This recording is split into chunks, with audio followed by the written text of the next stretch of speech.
প্রতিদিনের চিন্তা ও প্রার্থনা। 24শে এপ্রিল। দিনের প্রধান চিন্তা। ধর্মের সংকীর্ণ গণ্ডির মধ্যে মানুষের প্রাণ সত্যি অতিষ্ঠ হইয়া ওঠে। মুখস্থ করা যায়, জিজ্ঞাসু হৃদয় যে জানে না বিশ্রাম, সুপ্তিমগ্ন চিত্ত নাহি পায় অমূল্য শান্তি। আত্মা যবে রহে জাগি যোগিনী মগন, লভে সে বিরাম আর পরা শান্তি এক। উপদেশ। আমাদের ধর্মের গোঁড়ামিকে এড়াইয়া চলিতে হইবে।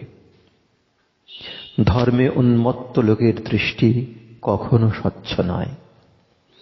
আমাদের প্রয়োজন মনের সমদৃষ্টি। যাহারা ভগবান লাভ করিয়াছেন তাহাদের চরিত্রেই অত্যধিক কোমলতা ও ধীরতা দেখা যায়। জীবন যে ভরপুর তাহা বোঝা যায় তখনই যখন আমাদের প্রাণ কোমলতা ও স্নিগ্ধতা প্রকাশ করে।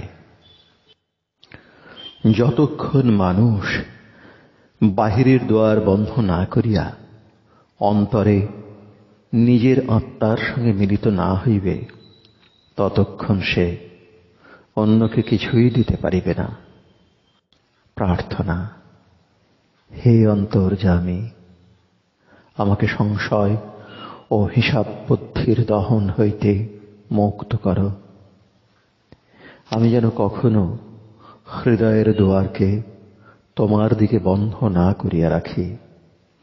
তোমার দিব্য প্রেরণা লাভের আশায় যেন আমি আমার সকল ইন্দ্রিয়দ্বার উন্মুক্ত করি। আমি যেন তোমার মধ্যেই যথার্থ আশ্রয় খুঁজিয়া পাই। আমার জীবন ও আনন্দ যেন তোমারই সত্য সত্তায় নিবিষ্ট হয়।